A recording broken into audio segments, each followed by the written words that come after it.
श्रीमती गीता जी जैन, आप आगे पधारे और आपके सम्मान के हेतु आमंत्रित करती हूँ मुंबई महिला मंडल के सभी पूर्वाध्यक्ष। प्लीज इस मुंबई महिला मंडल के सभी पूर्वाध्यक्ष।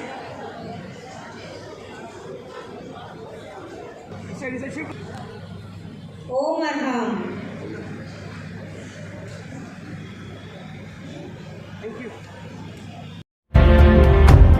इस वीडियो को लाइक करें, हमारे चैनल को सब्सक्राइब करें, बेल आइकन जरूर प्रेस करें हमारी न्यू वीडियो सबसे पहले देखने के लिए। सब्सक्राइब करने के बाद ना घंटी बजा देना, ताकि जब भी मैं कोई न्यू वीडियो अपलोड करूं तो तुम्हारे फोन की घंटी भी बजे। तेरापंथ भवन कांदिवली में महिला मंडल का 360 डिग्री इम्पैक्ट महाराष्ट्र स्तरीय प्रबुद्ध महिला सम्मेलन का आयोजन। राजभवन में उमड़ा केसरिया सैलाब, महाराष्ट्र के विभिन्न इलाकों से पहुंची महिलाएं। मुंबई आचार्य श्री महाश्रमण की विदुषी शिष्या साध्वी जिनरेखा, साध्वी राकेश कुमारी आदिठाना 9 के सानिध्य में एवं अखिल भारतीय तेरापंथ महिला मंडल के मार्गदर्शन में श्री जैन श्वेतांबर तेरापंथ महिला मंडल मुंबई द्वारा 11 अप्रैल को 360 डिग्री इम्पैक्ट महाराष्ट्र स्तरीय प्रबुद्ध महिला सम्मेलन का शानदार आयोजन किया गया। इस अवसर पर महिला मंडल की राष्ट्रीय अध्यक्षा नीलम सेठिया तथा महामंत्री मधु देरासरिया विशेष रूप से उपस्थित रहीं। कार्यक्रम की मुख्य वक्ता सुनीता संचेती थी तथा विशिष्ट अतिथि के रूप में मीरा भायंदर की विधायक गीता जैन उपस्थित हुई। कार्यक्रम की शुरुआत साध्वी श्री ने नमस्कार महामंत्र के साथ किया। तत्पश्चात राष्ट्रीय अध्यक्ष नीलम सेठिया ने कार्यक्रम का आगाज किया और उसके बाद महिला मंडल की बहनों ने मंगलाचरण प्रस्तुत किया। स्वागत भाषण तेरापंथ महिला मंडल मुंबई की अध्यक्षा रचना हिरण ने किया एवं स्वागत के स्वर में अखिल भारतीय तेरापंथ महिला मंडल की पूर्व अध्यक्षा कुमुद कच्छारा ने अपना संबोधन दिया। साध्वी वृंद ने सुमधुर गीतिका प्रस्तुत किया। संपूर्ण कार्यक्रम का संचालन महिला मंडल मुंबई की मंत्री अलका मेहता ने किया। तेरापंथ के अंतर्गत अखिल भारतीय तेरापंथ महिला मंडल की एक विशेष भूमिका है, जो स्पिरिचुअल, आध्यात्मिक और सोशल दोनों ही एक्टिविटीज को एक साथ रखते हुए महिलाओं के चहुमुखी विकास के लिए काम करता है। आप राष्ट्रीय अध्यक्षा है, तो महिला मंडल राष्ट्रीय स्तर पर किस तरह से काम करती है? देखिए, जैसे मैंने आपको बताया कि सोशल और स्पिरिचुअल ये दोनों एक्टिविटीज़ हम एक साथ लेकर चलते हैं। स्पिरिचुअल में हो गया हमारे जो जैनिज्म के स्टडीज़ होते हैं, जैन के जो प्रिंसिपल्स होते हैं, जो हमारे जीवन को बेटर बनाने के लिए जैन जीवन शैली को जीवन में उतारने का प्रयास हम करवाते हैं। और उसी के साथ जो हमारी सोशल एक्टिविटीज़ है, उसके अंतर्गत हमारी 3 योजनाएँ हैं: स्वस्थ परिवार स्वस्थ समाज, आओ चले गाँव की ओर और कन्या सुरक्षा योजना। तो इन तीनों के अंतर्गत हमारी 525 शाखाएं हैं, जो all over India, Nepal and Bhutan. एक नारी लोक एक पत्रिका आती है हमारी संस्था की तरफ से, और वो हमारे 525 शाखा मंडल को जाती है। तो जो भी ये सोशल एक्टिविटीज़ होती हैं, हम हमारे 525 शाखाओं को देते हैं और एवरी मंथ वो उन एक्टिविटीज़ को करती हैं। अब स्वस्थ परिवार स्वस्थ समाज के अंतर्गत हमारे लगभग 100 physiotherapy centres all over India चलते हैं। हमारे जो सेमिनार्स हैं, आज भी आपने देखा कि हम मुंबई महिला मंडल के तत्वावधान में हम आयोजित कर रहे हैं इम्पैक्ट 360 डिग्रीज। उसमें जितनी भी प्रबुद्ध महिलाएं हैं महाराष्ट्र की, पूरे महाराष्ट्र से यहाँ एकत्रित हुई है। और तलाक जो एक बहुत बड़ी समस्या आज समाज के सामने आ रही है, उसके लिए हम मिल बैठकर चिंतन करेंगे कि ये समस्याएं क्यों आ रही है और उसका निवारण करने का हम प्रयास करेंगे। और कन्या सुरक्षा योजना, ये भी हमारी एक बहुत सुदृढ़ योजना है, जो गत 25 सालों से हम इसे चला रहे हैं। और इसके अंतर्गत देश भर में हमारे लगभग 80 कन्या सुरक्षा सर्कल गवर्नमेंट की मदद से हमने बनाए हैं। जो आपके मुंबई में भी अगर मैं देखूँ तो 8 से 6 सर्कल मुंबई में भी बने हुए सर्कल या स्तंभ, जो चौराहों पर, जिसे हम गवर्नमेंट की परमिशन के बिना बना नहीं सकते, तो गवर्नमेंट ने हमें ये अनुमति भी दी है। काफ़ी स्टेट्स में हमें अनुमति मिली है। तो और इस प्रकार कन्याओं के रिलेटेड भी हम बहुत कार्य करते हैं। और हमारी मुख्य योजना समृद्ध राष्ट्र योजना, जिसके अंतर्गत हम गाँवों का विकास कर रहे हैं। गाँव में ट्यूशन सेंटर, हमारे सिलाई प्रशिक्षण केंद्र, टैंक्स बनवाना, और अभी सबसे सघनता से हम जो काम कर रहे हैं वो है स्वच्छ भारत अभियान। चूँकि मृदुला जी सिन्हा जब वो थी, उन्होंने हमारे महिला मंडल को ब्रांड एम्बेसडर बनाया था स्वच्छ भारत अभियान का। तो इसके अंतर्गत हमने हज़ारों टॉयलेट ब्लॉक्स हमने कंस्ट्रक्ट किए हैं, डस्टबिन्स 6-6 महीने तक हम ग्रामीण स्कूल्स में हमने प्रशिक्षण दिया है। कोविड के पूर्व लगभग 350 स्कूल्स के प्रिंसिपल्स के हमारे पास ऑथोराइज्ड उनके सील किए हुए लेटर्स हैं जो बताते हैं कि हमारी जो शाखाएँ हैं वो 6 महीनों तक उन्होंने वहाँ जाकर प्रशिक्षण दिया है। तो इस प्रकार विभिन्न योजनाएं हैं जिस पर हम काम करते हैं। हम बेंचेस बना रहे हैं। अभी हमने 2 दिन पूर्व ही कुर्ला स्टेशन पर उद्घाटन किया था, जहां हमारी बेंचेस जो लोगों को सुविधा तो देती ही है और उसके साथ ही साथ करनी है जीवन की रक्षा, कन्याओं की करो सुरक्षा, ये स्लोगन हमारा चल रहा है।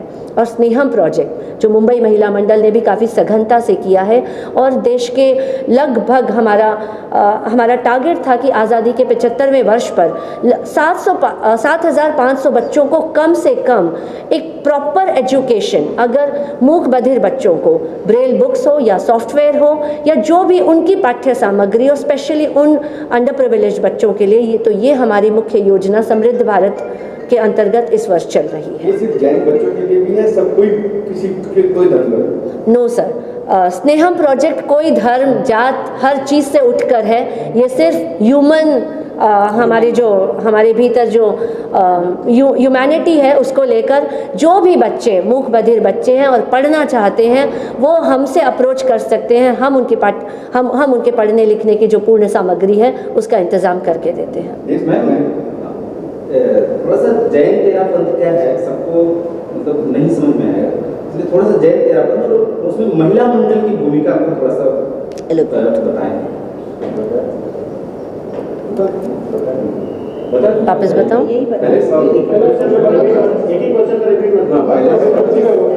अच्छा, ये भारत देश में बहुत सारी ऐसी जगह है जहाँ पर महिला उत्पीड़न होते हैं, जहाँ सुनाई नहीं दिया सर। महिला उत्पीड़न होती है, बहुत सारे भारत में ऐसे क्षेत्र हैं जहाँ पर महिला उत्पीड़ित है और घरेलू हिंसा के शिकार है। उनके लिए आपकी जो संस्था है उनको ध्यान में क्या क्या कार्य कर रही है, उसका कुछ बताएंगे?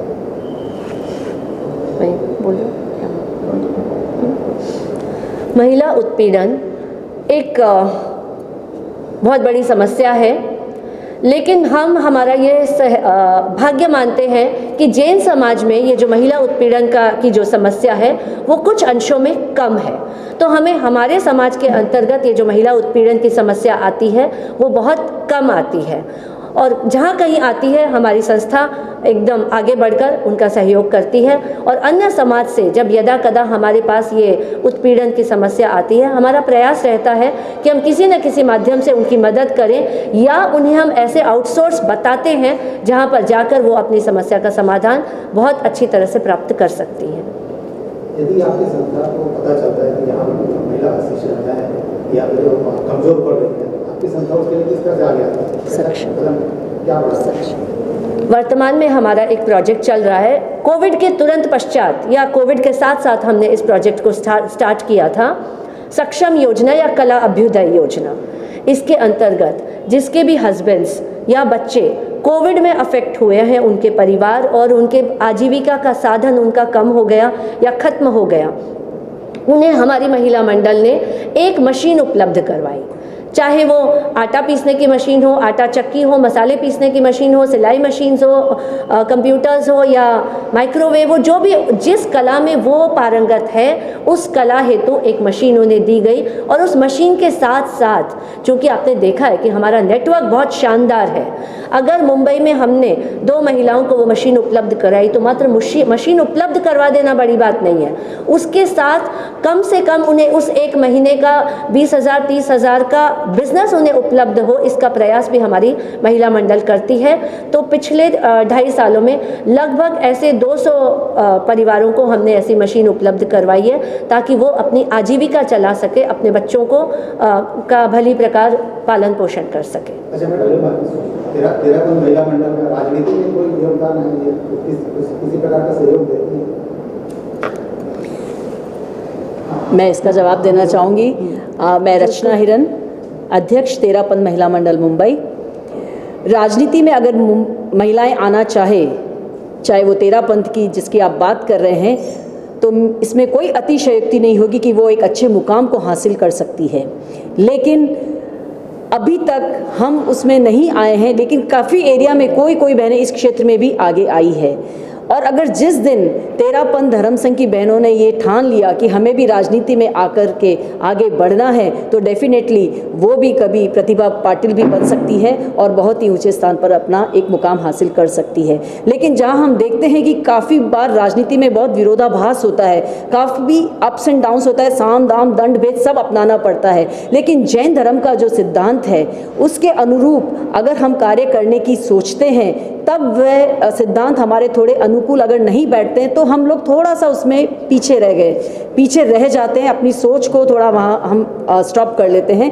लेकिन ऐसा नहीं है, महिला शक्ति बहुत ही अपनी अस्मिता अलग ही रखती है और वो जिस दिन चाहे वो राजनीति में आकर के अपना नया मुकाम हासिल कर सकती है।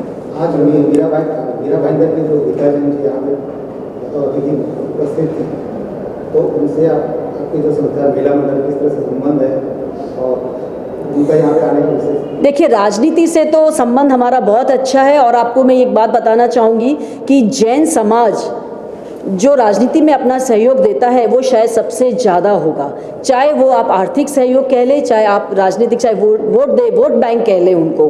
तो जो भी राजनीतिक लोग हैं वो भी जैन समाज को बहुत महत्व देते हैं और हर समय उनके किसी भी कार्यक्रम में अगर उन्हें इन्वाइट किया जाता है तो डेफिनेटली वो आते हैं। इसमें मैं नाम लेना चाहूँगी, अगर जैसे अभी इधर सांसद हमारे गोपाल जी शेट्टी हैं, अतुल जी भातलकर है, या आप पूरे बॉम्बे में कहीं भी ले लीजिए, किसी भी क्षेत्र में अगर प्रोग्राम होता है तो जैन समाज का राजनीतिक संबंध बहुत अच्छा है और वो हर क्षेत्र में उन्हें सहयोग देते हैं और हर कार्यक्रम में अपनी शिरकत करते हैं।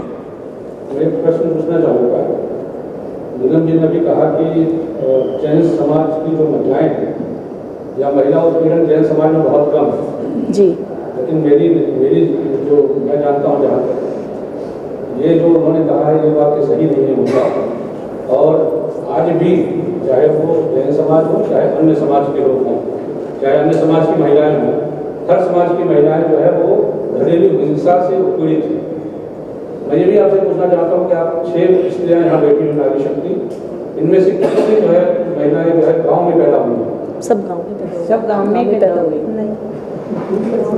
कुछ गाँव में, कुछ शहरों में। ठीक है, तो वही मैं पूछना चाहूँगा कि यहाँ एसी हॉल में हम बैठ कर या एसी बड़े भव्य हॉल में जो है, क्योंकि तेरापंथ के पास पैसों की कमी नहीं है और जैन समाज के पास पैसों की कमी नहीं है, तो मैं ये आप लोगों से जानना चाहूँगा कि जो ये सारी बातें हैं ये कहाँ तक किस मतलब परिप्रेक्ष्य में आप इसको देख रही हो, बताइए। मैं मधु देरासरिया, महामंत्री अखिल भारतीय तेरापंथ महिला मंडल की। जैसा कि सर ने कहा कि हमने तो शहर में जन्म लिया है, लेकिन एक ऐसा भी भाग है जहां महिलाओं का उत्पीड़न होता है।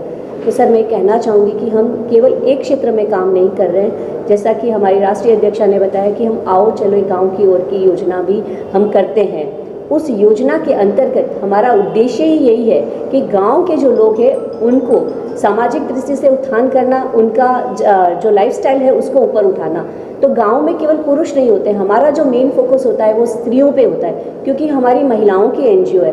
तो हम महिलाओं के पास जाते हैं, गांव की महिलाओं के पास, क्योंकि जनरली जो आर्थिक दृष्टि से कमज़ोर होती महिलाएं, उनमें देखा गया है कि वो कमाई करती हैं लेकिन उसके हस्बैंड जो होते हैं वो शराब पीते हैं, जनरली ये बात बता रही हूँ, और महिलाओं का उत्पीड़न होता है। तो हम उन महिलाओं को प्रशिक्षण देते हैं, उनको पाँव पे खड़े होने का तो प्रशिक्षण देते ही हैं, आर्थिक दृष्टि से वो उनको हम अलग अलग तरह से प्रशिक्षण दे के ऊपर उठाने की कोशिश करते हैं। साथ में उनको हम आत्मशक्ति विकास करने का, कि अपनी सक्षमता को कैसे, पुरुष जब उनके ऊपर उत्पीड़न करता है तो अपने आप को कैसे पावरफुल बनाना, शरीर की दृष्टि से नहीं लेकिन अपने एक आत्मविश्वास की दृष्टि से उसे कैसे लड़ना, वो हम उनको प्रशिक्षण देते हैं। और कई महिलाएं जो आर्थिक दृष्टि से कमज़ोर होती है, वो शराब वगैरह भी अगर उनको नशा है तो हम उनसे भी उनको छुड़ाने की कोशिश करते हैं, उनको वो प्रशिक्षण। कहने का मतलब ये कि उन महिलाओं को भी हम हर दृष्टि से सक्षम बनाने की कोशिश करते हैं, ताकि कोई भी महिलाएं शारीरिक दृष्टि से कमज़ोर ना रहे और जो शोषण होता है उनसे वो बचने का प्रयास करें।